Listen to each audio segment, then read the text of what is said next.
Hey everybody, TJ Grant here, and today we're going to make this inside of Fusion. Inside the Fusion tab, I'm going to create 3 nodes, a background node, a merge node, and a fast noise node. Now, if you're new to Fusion, the yellow triangle on the merge node is the background, or if you're coming from a software package like After Effects, think of it as a layer. So this is your bottom layer. And then the green triangle is always your top layer. So I'm going to connect the background into the yellow triangle and the fast noise node into the yellow or to the green triangle. All right. Now if I hit 1 on the keyboard, you can preview what the node is in the left-hand panel, and if you hit 2 on the keyboard, it will preview it on the right side of the panel. So inside the background node, I'm going to go ahead and just make this a dark blue. Then under the fast noise node, I am going to do a couple things. I'm going to increase the detail, and then I'm going to uncheck the lock XY, and I'm going to reduce the size of the X, and I'm going to increase the size of the Y. Now, it will stop at 20, but you can go ahead and click in the box and manually change that to 200. All right, and now on the merge node, I want to preview and see what these look like together, so I'll just hit 1 on the keyboard. Now, under the fast noise node, we need to animate this. So under the first frame of your composition, under center X, I'm going to make this a -10, and I'm going to hit the diamond next to this. This is going to create a keyframe. And then I'm going to go to the last frame of the animation and just type in a 10, right? And you will see a green line showing the path of the animation. So now what I want to do is create a rectangular mask. So I'm going to select the fast noise node, and I'm going to come up here to my toolbar and click on the rectangular mask tool. And that will go ahead and populate that into the blue triangle. So any node that you see that has a blue triangle, that is typical in Fusion to be a mask input. So on the rectangle mask, I'm going to change the width of this to be 5. And then I'm going to give it a soft edge in order to blur that on the top and the bottom. And you can see it updating over here. Okay, now under the fast noise node again, I'm going to go ahead and change the color. The first thing I'm going to do is adjust the alpha on color 1. I'm going to go ahead and make that a 1. Okay, and then for the color itself, I'm just going to give it a fairly saturated blue color. And then for color 2, same thing, although I'm going to desaturate it a bit and make it just a little bit darker. Okay.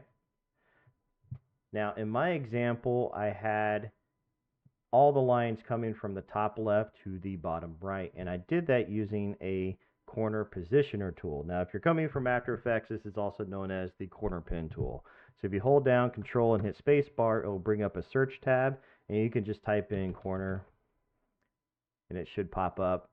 And go ahead and add that to your composition, and I'm going to hold down Shift while I drag it over the route node, and that will connect it. Okay, so I'm going to come up here under the preview, and I'm just going to select each one of these little points. If you hold down Control and do the mouse wheel, it will zoom out. And I'm just going to make sure that my entire canvas is covered. So the next step I'm going to do is select all 4 of these nodes, and I'm going to copy and paste them. And then I'm going to connect the merge nodes together. And then I'm going to take this merge node and connect it to the media out. And then I'm going to hit 2 on the keyboard with the media out node selected so I can see its preview up in the right-hand pane. Now I'm going to click on the merge 1_1 node, and I'm going to change its apply mode to darken. Then up in the fast noise node, the 1_1, I'm going to start creating those bright highlights. And the way I'm going to do that is, first I need to change the color. So under color 1, I'm going to make this a bright blue. Now this is important. Drag that alpha all the way down to 0. Okay. And then for color number 2, I'm going to make it a very dark blue. All right. Now, in order to see these highlights, I'm going to come over to the noise parameters, and I'm going to start to increase the contrast. All right. And then I will also increase the contrast, the brightness. And then I can also start to play with the X scale and with the Y scale. Okay. So I can make them as skinny or as long. It's whatever I prefer. So in this example, I'm pretty happy with the way they look right now. And then what I'm going to do as well is I'm going to change the animation because I want these to move slower than the background. So I'm going to go to the first frame and I'm going to change this center to a -5. And then go to the last frame of the animation and I'm just going to change that center to a 5 as well. And that will create a little bit more of a parallax type of effect. All right. And then in order to make this stand out a little bit more, I'm going to add a soft glow. So if you right click, go to add tool, go to blur, I'm going to do soft glow, and I'm going to hold down shift, connect it to the line. And then I'm going to just adjust the gain down a little bit. Next, I'm going to add in a glow node. So again, add tool, blur, glow, hold down shift, connect it to the route line. And in this instance, I'm going to create an ellipse mask. So with the glow 1 node selected, go up to your toolbar, click on the ellipse tool. And I'm going to click in the middle of these two axes here and move this up into the top left-hand corner. And then I'm going to shrink the width down a little bit. And then I'm going to adjust the angle so that it's going in the direction of the lines. And then finally, let's give it a soft edge. And then back underneath the glow 1 tool, I'm going to adjust the glow size as well as the glow intensity.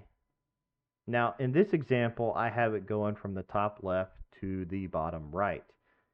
If I wanted to make them go horizontal, all I have to do is disconnect the corner positioner tools. Make sure you select both of them while holding down shift and drag them away from the route line, and that will disconnect it. And now you'll be able to get them from left to right horizontally.